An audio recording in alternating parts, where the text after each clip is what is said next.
If you're here, you already sense there's something out there, something magical and mysterious, just waiting for you to find. And you've probably already discovered it isn't as easy as just thinking happy thoughts. You're not alone. Generations of shamans, philosophers, seers, and scientists have pursued this eternal quest. Where their ideas come together, you'll find powerful tools to cultivate magic and self-mastery in your own life. Welcome to the Magic and Mastery Podcast. I'm your host, Donna Woodwell. I'm a former journalist and author, a master astrologer, and a Hermetic initiate, and it's my honor to be your guide. In each episode, I'll meet you at the crossroads of science and spirit, reason and intuition, to help you discover the wisdom that works for you. Are you ready? The adventure awaits. Hello, and welcome to the Magic and Mastery Podcast. This is episode 10, Rebels and Causes, my astrology forecast for August of 2020. Now, I really wish I had a magic wand. I would wave it, and everyone could enjoy the dog days of summer in the northern hemisphere and winter in the southern. But alas, it's not going to be that kind of August. I don't often spend most of my time talking about the events on the world stage, because these days the events are so big and sweeping that the personal and the collective are far more intertwined than usual. But before I dive into the forecast, don't forget that I've added headings and timestamps to the show notes. And I've also uploaded the episode transcript to Medium, so there's a link for that too. Remember, you can find it all on the show notes at www.magicandmastery.com/podcast. Let's get started. You know, it can feel like playtime when the sun enters warm and fun-loving Leo, which happens every year at this time.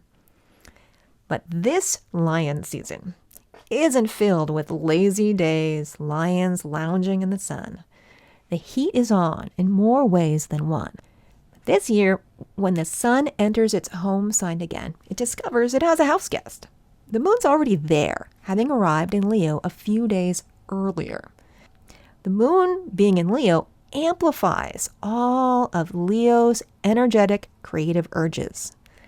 Plus, the moon's moving faster than average right now, nudging it toward action without thought. All of this is a recipe for self-gratification before thinking about the consequences. Now, the moon is also sitting at the apex of a tension-producing alignment with Jupiter and Neptune. Both are agitating the moon's desire for safety and security. Jupiter's typically buoyant and optimistic, but is feeling the strain as he's backtracking through Capricorn, the sign where he's not exactly happy. Specifically, we're losing faith in governments and institutions and their ability to save us. Now, slow-moving Neptune's been in Pisces since April of 2011. It's a slippery passage during which escapism, fantasy, and illusion are all players on the stage. But right now, it's moving hand in glove with Jupiter. So this year, it's fertile ground for wild fantasies and conspiracy thinking. All of this together produces a combination that suggests that right now, the public is on edge. Folks are yelling, "Don't tread on me," for causes large and small, as if all injuries are somehow created equal. So here's a little hint. Wearing a mask in the middle of a pandemic is logical and smart. It's not an imposition. On the other hand, police in military outfits on public streets, that's an imposition and worthy of protest. But I digress. With these three planets, the Sun in Leo, plus Mars in Aries, and Saturn in Capricorn, all in places that they're really happy, that means there's not a lot of compromising going on. So battle lines are really digging in even deeper. The challenge is that with Leo energy, even though it's warm and fun-loving, it can also be childish and self-absorbed. And when that side of the equation is activated, it's like dealing with an illogical teenager, slamming doors and proclaiming, "Don't tell me what to do." The desire to be free at all costs is on full display as the August 3rd Aquarius full moon squares off with rebellious Uranus. It's a galvanizing moment, but what action is being incited is anyone's guess. Now, when facts and fantasy are intertwined and everyone believes they are in the right, rational discussion may be a bridge too far. But that won't stop anyone from airing their grievances. As communication-driven Mercury opposes both Saturn and Pluto, folks aren't shying away from speaking truth to perceived or actual power. Still, we should listen to what happens around the full moon, for it's setting the stage for what happens the following 2 weeks. That's when the hot, angry Mars boils over in rage. Between his broken faith in the system, that's Jupiter retrograde in Capricorn, and the money and power plays that make the system go, that's Pluto retrograde in Capricorn, and the need to be free at all costs, it's Uranus stationing retrograde, we're likely to see some difficult days ahead. Now, all of this energy is crescendoing between August 12th and 15th. Now, when things are this tense, violent clashes are not out of the question. So if you feel like you need to make a stand, think and make sure it's a good one. Now, the August 18th new moon is at 26 degrees of Leo, suggesting there is a deeper story unfolding here, at least for the United States. Now, that's because this new moon is occurring at almost exactly the same degree as the 2017 Great American Eclipse. And the new moon is in an adjustment requiring alignment with Jupiter, Saturn, Pluto retrograde, all in Capricorn. What does this mean? Well, it's causing the public, which is always symbolized by the moon, to question the structures and power flows in society. It's realizing that the system itself seems ill-equipped, symbolized by all the retrogrades, to deal with the complex realities that we face today and in the future. So something's got to change. And with Mars and Aries fanning the flames, many may believe the moment to start that change is right now. And lest you doubt, all of this is playing out to the cosmic clock. Know this, that the United States was born when Pluto was at 27 degrees of Capricorn, which is in a close aspect with this new moon. And President Trump? Well, the moment he was born, Mars, that planet of violence and anger, was at 26 degrees Leo, the same exact degree as this new moon. So, what happens next? Well, at the end of August, we may hear at least a little more good news on the hunt for a COVID-19 vaccine or treatment. There's always the universal truth here. All things change. Nothing lasts forever. Still, the short-term reality for most Americans is going to start settling in. Masks and social distancing, the economy's going to pull back. Kids aren't going back to school. Distance learning is the norm for the foreseeable future.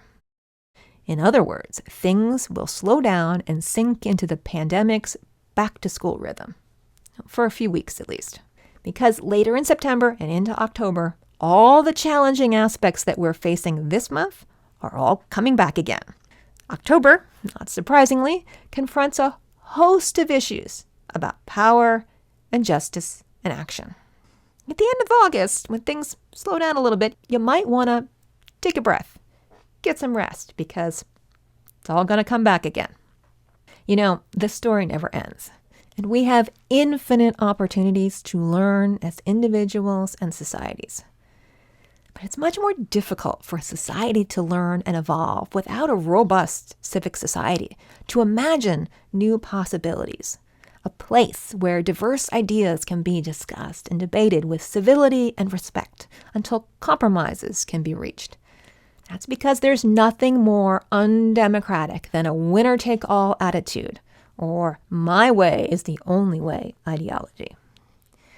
But until those spaces exist, we must each recognize that our personal choices have social and, yes, even political consequences. One could even say that some are literally life and death for other people right now. Now, such turning points are rare in history. Ones where what you do as an individual can actually make a difference on the world stage. But here we are. What you choose matters. These are the moments when we get to understand who we are. And there's another hint. Who you are is shown by what you choose to be. Now, as a professional astrologer, I've had clients ask me, well, how can I make a choice like that when I don't know what I want? That's an excellent question.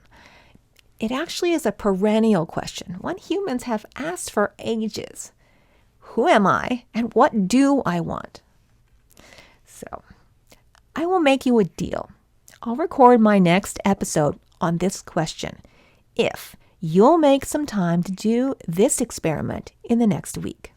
Let's use some of that fantasy supporting energy that's happening right now to play make-believe. If I could give you a magic wand and there were no limits and no rules, no one telling you what to do, no shoulds getting in the way, no pandemic, and infinite resources, what kind of life would you want to live? Totally get into it. Imagine what your perfect, ordinary day would look like. Don't create your imaginary world around once-in-a-lifetime events, but rather one of those in-between days that make up the bulk of our lives. Where would you live? What would you do? Who would you be with? How would you dress? What would you eat? No detail is too small in your imaginary world.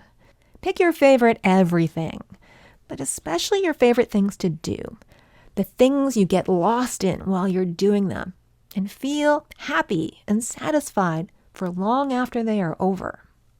If you can't think of anything like that right now, that's okay.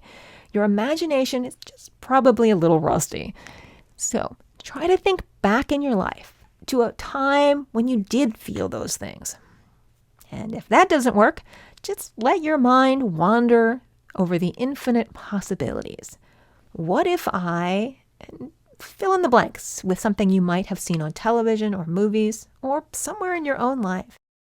Now, I know it can feel awkward getting started with this imagination game, but most of my clients, once they get the hang of it, they actually love doing it.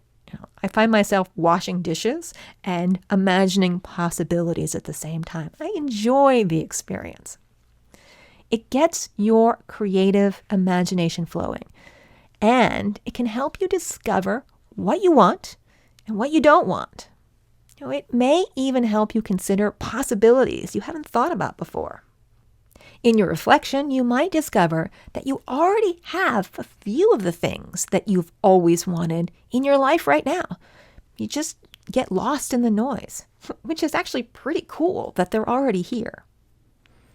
More than that even, knowing what you want is the first step to actually achieving it, maybe even the most important step. Now you have your experiment and a week to do it. Imagine something amazing and notice how it makes you feel. And we'll talk more about how to figure out what you really want in the next episode. In the meantime, if you want to talk more about experiments like these, or dive deeper into the planetary energies, or just other ways to live a more magical life, you can always find me in my Magic Coven. Go to www.magicandmastery.com/coven to find out more. And of course, for the timestamps and a link to the episode transcript, don't forget to check out the show notes at www.magicandmastery.com/podcast.